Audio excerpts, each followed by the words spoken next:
Amen. Des esprits séducteurs. Et il va parler quoi? Des doctrines de démons. Des doctrines de démons, c'est quoi les doctrines de démons? Ce sont des doctrines qui sont contraires aux doctrines bibliques. On va venir te dire non, c'est pas grave, comme j'ai écouté quelqu'un me dire un jour, ah non, mon pasteur m'a dit que quand tu es chrétien, tu peux avoir un copain, c'est pas un péché. Des doctrines de démons. Oh, qui vous a dit ça? Non, non, mon pasteur a dit, non, tu peux avoir un copain, un seul copain. Non, non, il ne faut pas avoir deux, un seul. Doctrine de démons.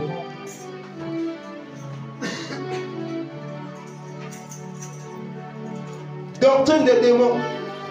D'autres vous diront non, Jésus a payé tes péchés, futur, présent et passé. Donc tu as accepté Jésus, peux vivre comme tu veux, ça ne fait rien. Jésus a tout payé. Doctrine de démons. Or Jésus dit quoi? Le salaire du péché c'est la mort. Mais ils vous diront non, Jésus a tout payé. Vis comme tu veux. Non, tu peux aller encore chez les Nganga. Et dimanche tu viens à l'église. Non, tu peux croire en Jésus et toujours garder la corde rouge que tu as autour du rein. Là, on a dit que c'est ça la protection. Non, tu peux toujours mettre des petites cordes noires aux pieds. Non, c'est ça la protection. Non, Jésus n'est pas trop puissant. Non, il faut toujours avoir un roue de secours. Il faut toujours avoir quelque chose. Au cas où Jésus est en train de dormir, la corde là peut te protéger. C'est pas ça. Jésus peut être en train de dormir pendant que Satan vient t'attaquer. Mais la corde sera toujours là. Amen. Combien? Pas arrêter. Oh. C'est ça? Parce que notre Jésus là, peut-être il peut arrêter de dormir. Pendant que Satan prépare son coup là, lui ne voit pas. On t'a dit bon, il faut quand même garder ça au cas où. Ce sont les doctrines de démons.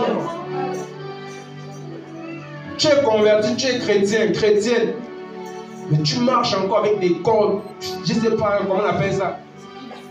Tu as encore ça plein autour des reins, mais tu cherches quoi?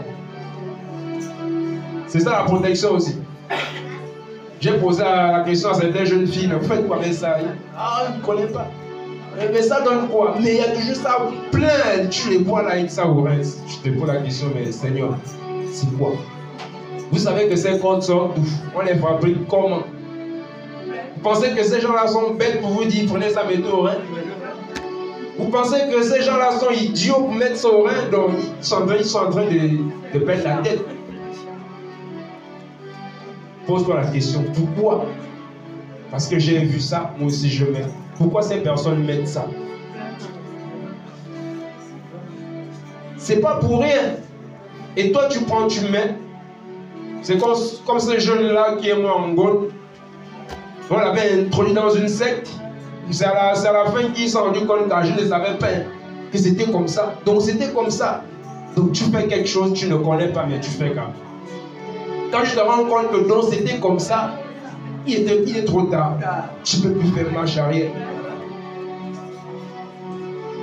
Donc soyons simples. Les esprits séducteurs, les doctrines des démons. Et comme il y a les esprits séducteurs et des doctrines de démons, il y a aussi aujourd'hui des synagogues de Satan, des églises de Satan. Les églises où rentrer, on crie Jésus. C'est écrit devant la porte, Jésus est Seigneur. Mais à l'intérieur, là, Jésus n'est pas Seigneur. Les synagogues de Satan, Paul a parlé de ça, non? Synagogues de Satan. Des églises de Satan. Comme il y a sa doctrine, il y a son esprit qui travaille, il va forcément ouvrir l'église quelque part.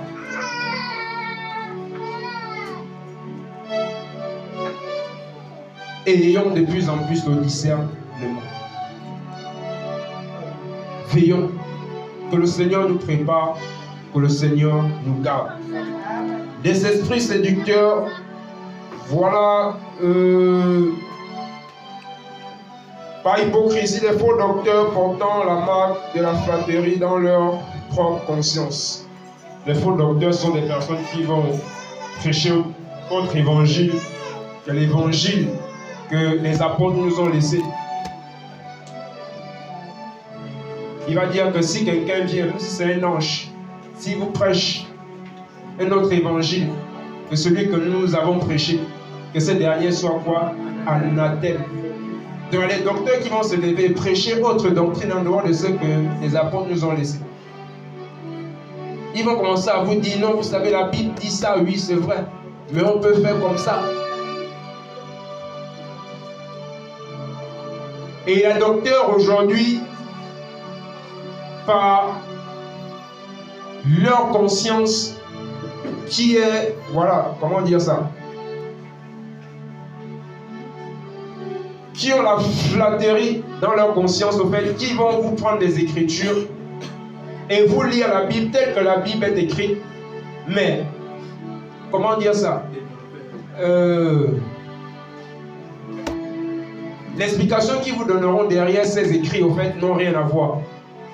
N'ont rien à voir. C'est pourquoi beaucoup qui viennent avec la flatterie vont vous lire la Bible. Je suis tombé sur certains, pendant qu'on est dehors pour l'évangélisation, on les appelle Moïse et les prophètes. Donc ce sont des personnes qui vous lisent la Bible. Je vous assure, hein, quand ils vous lisent la Bible, vous allez dire oui, non, ces gars-là connaissent la Bible. Mais quand ils vont t'expliquer ce qu'ils viennent de lire, ils vont te dire que si tu ne crois pas à Moïse, tu ne crois pas au prophète, tu peux pas être sauvé.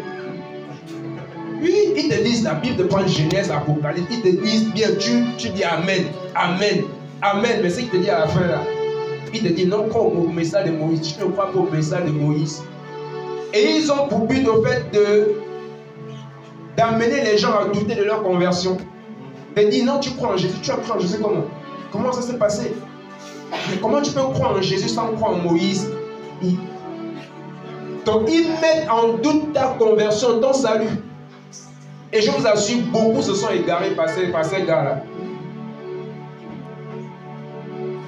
C'est comme quelqu'un qui m'a dit un jour que si tu ne crois pas au message, je n'ai rien contre le prophète Branham, hein, c'est un homme de Dieu. Mais quelqu'un m'a dit un jour que si tu ne crois pas au message du frère Branham, tu ne peux pas recevoir le Saint-Esprit. Oui, il y a des doctrines comme ça. Que si tu ne crois pas au message de Branham, tu ne reçois pas le Saint-Esprit. Donc ça veut dire que tu ne peux pas être sauvé, tu ne crois pas à son message. Or, il n'y a qu'un seul nom qui nous a été donné, par lequel nous pouvons être sauvés. C'est le nom de qui? Jésus. Mais il va te prendre les écrits. Des docteurs, des grands docteurs. Je vous assure, il y a des grands docteurs dehors.